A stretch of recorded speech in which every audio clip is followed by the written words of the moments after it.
Merci d'avoir choisi ce rendez-vous du journal fidèle de la télévision Renaissance. Nous sommes mardi 17 août 2021. Bienvenue à ce nouveau rendez-vous du journal dont voici d'abord les principaux titres. Les familles des victimes des disparitions forcées peuvent saisir les juridictions des pays ayant une compétence universelle en cas d'inertie de la justice nationale. C'est un appel du collectif des avocats à CAVIB que vous allez suivre dans ce journal. Et puis, les alertes peuvent être utiles en cas d'enlèvement d'une personne, contrairement à ce que pensent certaines personnes qui préfèrent garder silence et qui n'acceptent pas de coopérer avec les organisations de défense des droits humains. Vous suivrez dans ce journal Pacifique Nina Hazoué. À travers le magazine hebdomadaire au cœur de la société, vous entendrez la satisfaction des agriculteurs face à l'augmentation du prix du thé. Voilà pour les titres. Droits de l'homme, pour débuter ce journal, les Burundais devraient braver la peur lorsqu'il s'agit d'un cas d'enlèvement, souvent fait par des agents de sécurité. Certains gens pensent qu'en parlant de ces cas, la personne enlevée risque d'être exécutée. Et cependant, selon la campagne d'Ondesa, les alertes lancées à temps sauvent souvent parce que les ravisseurs se sentent démasqués. Ce que je voudrais dire ici, c'est beaucoup plus d'attirer l'attention des familles de ceux qui sont enlevés. Nous avons souvent dit que c'est très important d'alerter dès le moment même de l'enlèvement. Mais nous constatons de plus en plus qu'il y a des familles qui hésitent à lancer des alertes en se disant que s'ils font l'alerte, ce sera une façon de confirmer que la personne enlevée serait en collaboration avec ceux qui vont faire l'alerte ou publier le cas. Ce n'est pas le cas, ça c'est une façon de se tromper parce que lorsque les familles attendent beaucoup de jours avant d'alerter sur l'enlèvement de leur, cela donne du temps au service national de renseignement, le temps de torturer sans inquiétude, sans perturbation la personne enlevée, mais aussi, le cas échéant, le temps de le tuer sans difficulté. Or, lorsque il y a une alerte dès l'enlèvement, cela met la pression sur le service de renseignement et sur les personnes qui ont enlevé la personne. C'est très important que dès le moment où la famille ou les proches ou des témoins ont connaissance de l'enlèvement d'un citoyen, c'est très important qu'immédiatement les familles, les proches et les témoins communiquent sur l'identité de la personne enlevée, sur comment étaient les personnes, le nombre et l'apparence des personnes qui l'ont enlevée, le véhicule qui a été utilisé, sa couleur, sa marque, son numéro d'immatriculation. Ces informations sont essentielles dans les premières heures et ces informations font que les auteurs de l'enlèvement apprennent qu'ils sont identifiés et qu'ils aient peur. Alors, quand c'est communiqué de cette manière-là, c'est rare que les victimes sont tuées. Ils sont plutôt, dans la plupart des cas, présentés devant le parquet et amenés à la prison. Mais lorsqu'il n'y a pas eu d'alerte, c'est là où nous avons vu beaucoup de cas où des victimes ont disparu complètement ou ont été tuées. Donc c'est très important de lancer cette alerte en cette période où nous constatons cette recrudescence des enlèvements un peu partout dans le pays. Les familles des victimes forcées peuvent porter plainte dans les pays qui ont une compétence universelle. Un appel du collectif des avocats pour la défense des victimes des crimes de droit international commis au Burundi dans sa campagne de sensibilisation sur les règles internationales pour prévenir les disparitions forcées. Maître Gustave, président du CAVIB, dit que ce crime de disparition forcée est un crime imprescriptible, indélébile. Maître Gustave Niyonzima.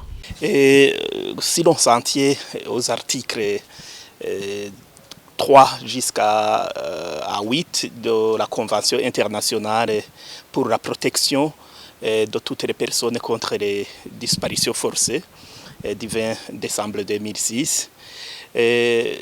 Ces conventions obligent les États à tout prévoir afin que dans les législations nationales, ils puissent inclure des peines lourdes jusqu'à la peine la plus lourde prévue par le code pénal de leurs pays respectifs. Aussi de traduire en justice les auteurs de crimes contre l'humanité, donc qui est le crime de la disparition forcée. Et aussi au niveau des articles 9 à 11, ces dispositions nous renseigne qu'il y a la compétence universelle en matière de crimes et de disparitions forcées. Ce qui veut dire que les auteurs de ces crimes ne peuvent pas se racouler douce. Même s'ils quittent un pays à un autre, il y a la compétence universelle. Même la victime, donc prévue par l'article 24, la victime, c'est-à-dire la personne disparue et sa famille, peuvent tout faire pour qu'il y ait la justice dans les pays qui ont ce qu'on appelle la compétence universelle. Aussi, on voit qu'au Burundi, les auteurs de ces crimes demeurent impunis. Il y a l'absence d'une justice pour les victimes. On voit que c'est la déliquescence d'un état de droit. Aussi la promotion même de la promotion des crimes, l'appel au meurtre, mais souvent ce sont même les agents du service de renseignement, les policiers, quelques militaires, aussi des groupes affiliés au parti au pouvoir et soutenus et appuyés par le gouvernement, les Imbonerakure ici je vais dire. Et les personnes cibles, on voit que ce sont les opposants d'opinion, les opposants politiques, les membres de la société civile. Aussi, surtout, il y a une accentuation visée à l'endroit des ex-FAB. Les ex-FAB et Tutsi aussi sont des cibles parmi les victimes des disparitions forcées. Mais que les victimes ne se laissent pas ou ne soient pas bernées dans un prosélytisme politique, ayant pour but d'hypnotiser tout le monde dans un mythisme stérile. Donc ce crime contre l'humanité qui est la disparition forcée, c'est un crime imprescriptible. Donc c'est un crime qui ne se fasse passer comme un crime indélébile. Les victimes pourront même saisir les juridictions internationales. Éducation pour continuer, notre journal. Plus de 330 étudiants burundais ont eu le visa d'aller continuer leurs études en France via le programme dit Campus France International. Il s'ajoute à d'autres promotions qui sont parties ces dernières années dans ce même programme. L'ambassade de la France au Burundi exhorte d'autres jeunes burundais à postuler pour tenter leur chance. Campus France Burundi a ainsi traité cette année environ 1600 candidatures contre 550 en 2020, lors de la campagne précédente. Ce qui représente la plus forte progression du réseau Campus France. Environ 550 personnes ont été admises dans un établissement français. Donc 550 personnes parmi les plus de 1600 candidatures. Et à ce jour, plus de 336 visas ont déjà été accordés par le consulat de France. Néanmoins, ce chiffre n'est pas définitif, il va encore évoluer, et notamment il va augmenter, car de nombreuses demandes sont toujours en cours de traitement. Bon, il faut signaler aussi, titre d'information, que dans la campagne 2020-2021, ici, sur le nombre de dossiers traités, environ 700 représentaient des erreurs ou des cas de fraude, soit à peu près quand même un peu moins de la moitié des dossiers envoyés. Si la France est si attractive, pour les Burundais notamment, mais pas seulement, c'est parce qu'elle offre des formations de qualité dans tous les domaines. J'en citerai quelques-uns, mais ce n'est pas limitatif, évidemment, le commerce, l'ingénierie, physique, sciences sociales, sciences humaines. Mais c'est également dû au fait que les frais de scolarité en France sont parmi les plus bas au monde, grâce à une prise en charge du coût réel des études, non pas par les étudiants, mais par l'État. Le coût réel d'un étudiant est estimé à 14 000 € par an. Donc ce coût n'est pas assumé par les étudiants, français ou étrangers, mais par l'État. Et puis dans la suite de diffusion des émissions Parcours d'aujourd'hui, vous allez suivre l'extrait du témoignage du docteur Rugambarara sur la tragédie et de son père, Rugambarara Gaëtan, qui a failli être tué en 1993. Aho rero asubiye muhira niho yaterwa n'imisore batangura kumubaza ati ibyo muri ko muragira mwarishe umukuru w'igihugu, banamusambisha, baramwambura impuzu, musiga yambaye ikareso, baca rero batangura kumutema. We ko yari avyibushe, aragerageza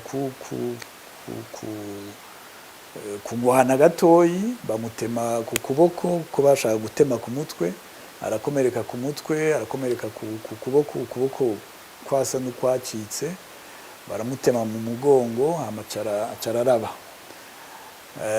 Aravye abahungu nyene baca bariruka bibaza yuko yapfuye, bamusiga ngaho. Yarahamaze amasaha atari make. Muri iryo joro yo kwa kane hashika kuwa gatanu hari imvura yaguye. Iyo mvura rero niyo yamuhembuye, yatubwiye. Asanga yavuye amaraso menshi, acarandara aja muhira.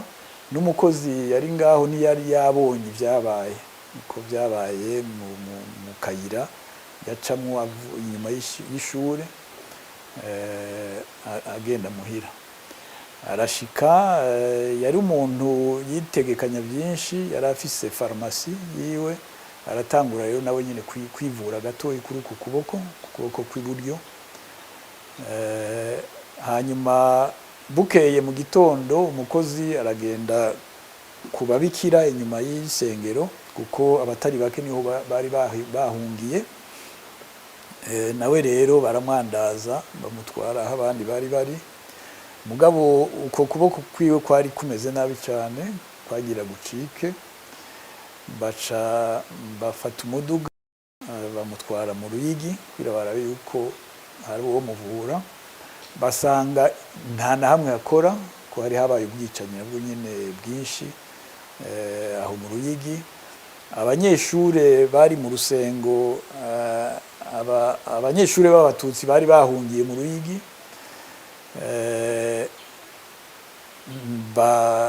bashitse mu Ruyigi habaye akajagari, abantu baricwa, abari bahungiye mu isengero, byari ibintu biteye ubwoba cyane. Baca barasubira rero bamutwara mu Cankuzo. Twebwe twari mu Bujumbura, nta nkuru twaronse iduhumuriza. Twamaze nk'iminsi 10 tutazi icyo papa yabaye, tutazi ko akiriho. Vous pouvez suivre l'intégralité de ce témoignage sur les plateformes de la télé Renaissance. Avant de clore notre journal, dans le mini-magazine Au cœur de la société, nous donnons la parole aux théiculteurs au lendemain de l'augmentation de 30 francs sur le prix d'un kilogramme de feuilles de thé. Cette augmentation satisfaisait les agriculteurs et cela qu'ils attendaient comme augmentation. Émile Nibasumba. Au cœur de la société.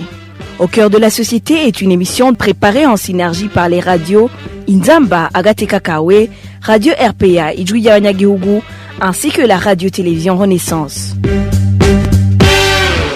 Le gouvernement du Burundi a fixé à 280 francs le prix d'un kilogramme de feuilles de thé au cours de la campagne 2021-2022. Le prix du kilogramme était jusqu'ici à 250 francs. Dans le mini-magazine Au cœur de la société de ce 14 août 2021, nous recueillons les réactions des théiculteurs. Vous êtes avec Émile Nibasumba. Bienvenue. Améliorer la qualité d'usinage du thé pour avoir un bon prix au niveau mondial. Le thé, c'est l'une des cultures d'exportation qui rapporte des devises pour le Burundi. Dans la conférence de presse de ce vendredi, le ministre de l'Environnement, de l'Agriculture et de l'Élevage, Deogi Derurema, a dit que malgré que les prix sur le marché international ne se sont pas améliorés, le gouvernement décide de revoir à la hausse le prix d'un kilogramme de feuilles de thé. Le gouvernement du Burundi, au cours de cette campagne 2021-2022, vient de prendre la mesure d'augmenter le prix aux producteurs.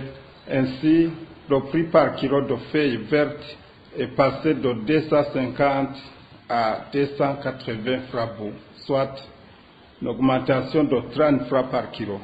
Aussi, il est prévu d'autres avantages au cas où la situation s'améliorerait. Comment les théiculteurs ont-ils réagi? Nos confrères de la radio Inzamba et de la télévision Renaissance ont parlé aux théiculteurs de Mugamba dans la province Bururi, de Gisozi et Rusaka à Mwaro et de Mugongomanga à Bujumbura rural. Par rapport à cette hausse des prix d'un kilogramme de feuilles vertes de thé, nous sommes reconnaissants de ces efforts de l'État même si la somme n'est pas suffisante. C'est mieux que rien quand même. Nous espérons que l'État va continuer dans ce sens à soutenir les agriculteurs. Nous avons apprécié ce geste. Personne ne devrait être ingrat. Le théiculteur est vraiment exploité. Il reçoit des miettes si on considère la cotation du thé du Burundi sur le marché international. Le prix d'un kilogramme de feuilles vertes de thé devrait être revu à la hausse jusqu'à 600 francs bout ou même 650 francs bout. Ceux qui profitent de cette culture existent, mais pas un théiculteur lambda. C'est une simple distraction. Un théiculteur ne gagne rien. Si on considère ses efforts le jour de la cueillette des feuilles vertes, les habits qu'il porte le jour de la cueillette qui doivent être à usage unique et l'humidité qu'il doit affronter, le prix d'un kilogramme devrait être fixé à au moins 500 francs bout. Ces théiculteurs parlent également des défis rencontrés. Aujourd'hui, le travail dans les champs se rémunérait 3 000 francs par jour et personne ne peut cueillir jusqu'à 10 kg par jour. Pratiquement, celui qui fait la cueillette des feuilles vertes perçoit presque la totalité des dividendes. Autre chose, dans un même terrain, un territoire est loué d'être satisfait par rapport à un cultivateur de pommes de terre.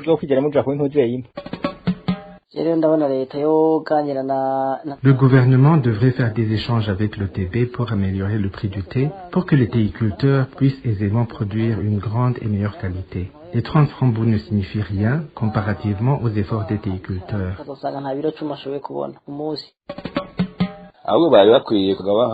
Le gouvernement devrait les faciliter dans la cueillette du thé en leur donnant des bottes appropriées pour éviter d'être mordus par les serpents. Il faut aussi de l'engrais chimique pour augmenter la production du thé. Dans ces champs, plusieurs y sortent avec des maladies, leurs habits déchirés, avec la probabilité de croiser des animaux dangereux. Sur le marché international de Mombasa, le thé burundais s'est vendu à 3,5 $ par kilogramme, c'est environ 7 000 francs burundais. Or, un kilogramme de thé exporté est produit à partir de 5 kg de feuilles vertes qui rapportent aux théiculteurs 1400 francs burundais. Et voilà, c'est par ici que nous mettons un point final au mini-magazine au cœur de la société. Merci de nous avoir suivis. Vous étiez avec Émile Niwasumba. Au revoir. C'était l'émission Au cœur de la société. Et c'est ici que prend fin ce journal. Nous vous disons merci de nous avoir suivis. Au revoir.